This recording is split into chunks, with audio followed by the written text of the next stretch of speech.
Hello and welcome back to When the Cookie Crumbles. I'm Susan Reddick and I'm your host. And today I've got somebody that I've been trying to get here for a while. We have Janelle Taylor here, aka Miss Jaay. Okay, yes. Miss Jaay Treasure. Is that what it is? Jaay's Treasures. Yes. All right, I gotta come back and ask you about that. Okay. But tell everybody who you are and what you do. Okay. So it's an honor to be here. My name is Miss Jaay. Janelle Taylor. My business is Jaay's Treasures. I'm a motivational marketer. I market small businesses, particularly Black-owned businesses, and I am an inspirational host.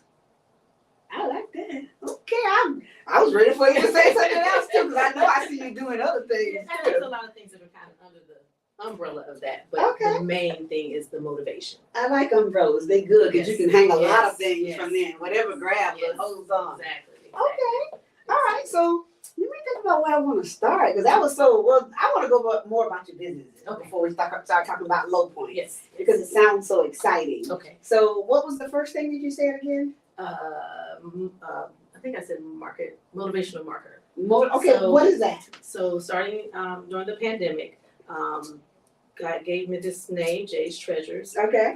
There were so many businesses that when we were in quarantine, that were not in business because everything was shut down. Well, I was calling people and asking them to cook for me and different things, and I was online shopping from home. Mm-hmm. So with that, I began doing pop-up shops once the city opened back up, to give those same businesses the opportunity to still make money, still be productive, because now everything else was back open now. All the different businesses were open, and they still were kind of, hanging in the rafters. So we started doing the pop-ups so that the community come back out and thrive again. Okay. Well, I like that. I'm a little older than you. I don't quite understand the pop-up shop of somebody that's not a real techie, because a lot of times when I found out about the pop-up shop, it's done already popped and gone and moved and everything. Yes. I'll see the replay of the video. Yes. I'll see you talking about what you did. And I'll be like, oh, let me go over there. It was yesterday. Yes. So what we try to do is I always try to be very particular about the businesses that we bring in. Not knocking anyone's businesses, but you had to be very professional. You need to have all your credentials, because when people come out to take part in your business, they want to make sure that things are right and in order. So when they're purchasing your food, you want to make sure that things are being prepared right professionally. When they're buying your clothes, that it's the best product that they can buy.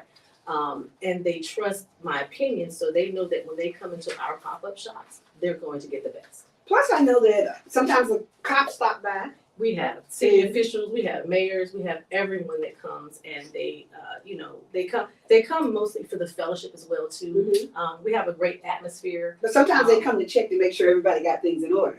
Well, yes, they do. They come to make sure that the credentials are in order, and if you do a Team Taylor pop-up, you're going to make sure that all of your paperwork is together. So we don't play about that.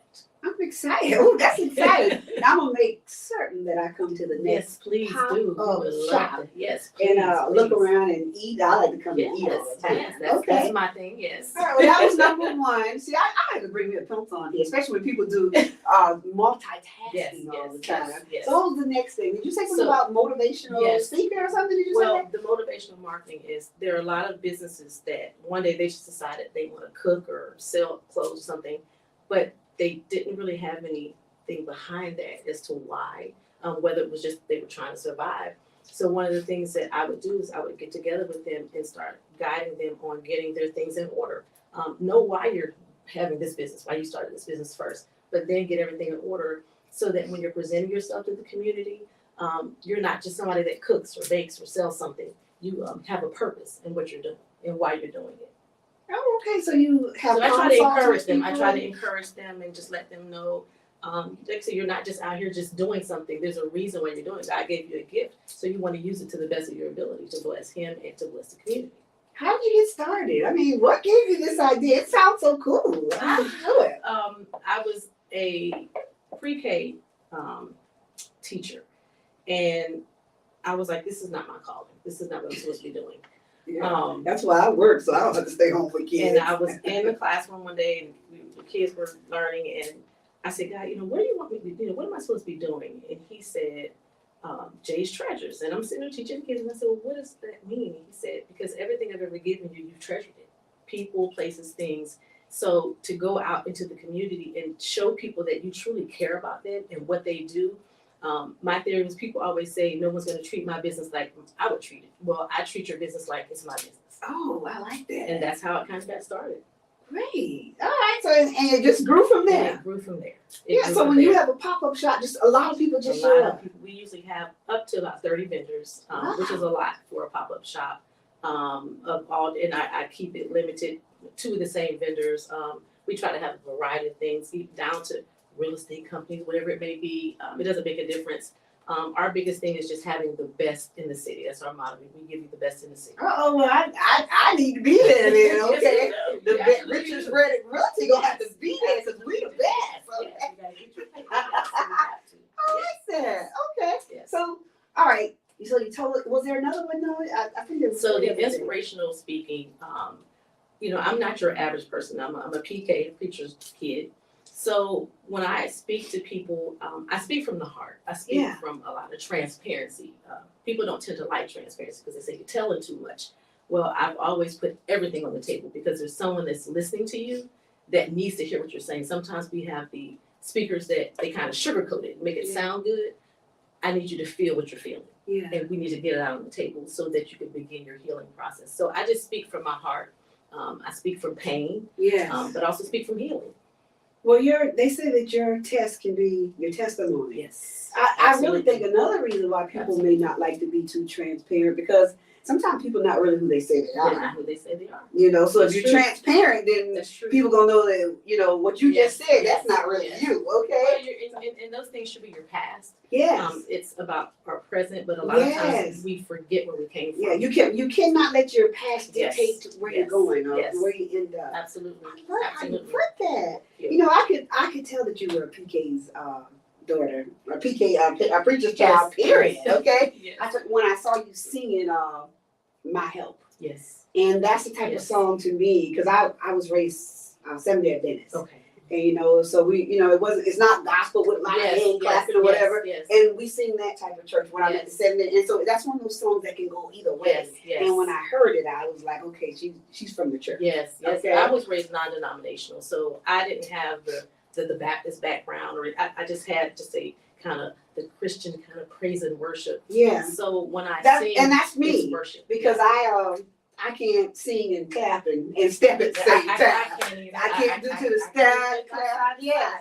I can give you a good song, but I gotta stay still when I do it. But worship has definitely been my peace. That's in the worst places of my life. Worship is what brought me back. Every time. Okay. Every time. Well, let me now I want to ask you a question. Tell me about a low point in your life. The lowest point in my life was losing my father. And that's recent. Still an open wound. Yes, that's an open wound. I've had many things transpire in my life, but losing my father was the lowest point. Yeah. And I wish I could tell you it'd be better because I lost my mom. It's been 25 years.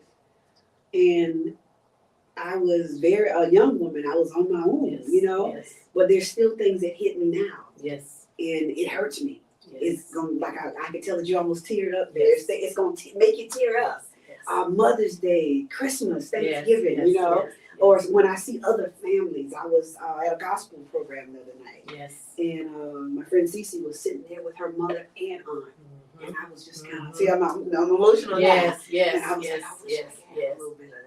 Yeah, it's it was my father, when I was 3 years old, my father, he was really out there in the world. Like he was out there. Yeah. But my mother would be home with her prayer group and they would pray from the time that my siblings and my dad went to work and they came home. Yeah. They would pray all day. They would pray and travail all day. And the one thing she prayed for was my father's salvation. So when they would pray, I would listen to the ladies pray. And when my dad would come home, I would say, Daddy, they were in there praying for you and they were shana, Daddy, and they were saying these things. You were a daddy girl. My mother got a prophecy from someone that shared a word from the Lord that said that your daughter is going to be, your husband, his salvation is going to come through your daughter. And about a year later, my father gave his life to the Lord based on every time he would come home, I would either lay my hands on him like my mother and the ladies were doing. And so I always felt this this responsibility Yes. is to be the best daughter because he gave his life to Christ because of me. And you know, I can tell you carry that in your business and everything Yes. that you do. Yes, I do. I tell you, do. if I you do. treat people right, I do. you will be successful. Yes. Not perfect, but you have to do the very best that you can to be who you say you are. Okay. So let me ask you a question. Put a little thought into it. Yes. If you could go back and tell your 18-year-old self something, what would you tell her? What would you tell Miss Jaay? To follow through. Follow through? Expound on that. A message that my father preached every year, once a year, was we're great starters and poor finishers. And for most of my life, I've been a great starter, but I was a poor finisher. And this was middle school, high school. So now I'm at a place in my life where I'm going to be a great finisher. So at 18, if I just kept that little, that motivation, I would have always been a great finisher. And a lot of times we think it's too late. Even at, It ain't too even late. at 'Cause you 18, finishing 19, real 20, good right yeah, now. even in Okay. your teens or your early 20s, Yes. you're kind of like, oh, I messed that up. But it's never too late. Never too It's late. never too late to start over. See, I can see you being this motivational Yes. person. Yes. So what's next for you? What's next? So I'm in rebranding mode. Okay. Tell me what that means. So I might need to get me some free advice right now. It's a little bit more of a personal rebranding. As women, we go through that phase where you're building a business. I got connected with a lot of people. I've Mhm. never been attached to a lot of people, but I got connected with a lot of people, wonderful people that were definitely, at that point in my life, they were supposed to be there. But I kind of got a little lost. I got a little lost in that, and the business kind of got a little, thrown off. And one day I just heard God say rebranding. And branding meant when you see the cattle out grazing and you see a beautiful, beautiful cow, they say, oh, who's that belong to? But then they see that brand where they branded that cattle. And God said that you're set apart. He said, when people see you, that the brand that they see is me. So my rebranding is I have to stand on my own. I can't necessarily depend on other people. It's time for me to do Miss Jaay. Everybody's kind of giving me the insight and the help and the stepping stones, but you have to get to that point where you stand on your own. That's true. Mm-hmm. Those good words. I hope y'all listening out here. Good words Thank you. here. Thank you. Tell everybody where they can find you. I am on Facebook under Jaay's Treasures, JAA_S Treasures, and also on Instagram, JAAYS_Treasures. And every day, pretty much, if I'm not marketing a business, I'm motivating someone. We'll be doing some pop-ups coming up soon. We have some speaking engagements coming up, so I'm definitely out in the city.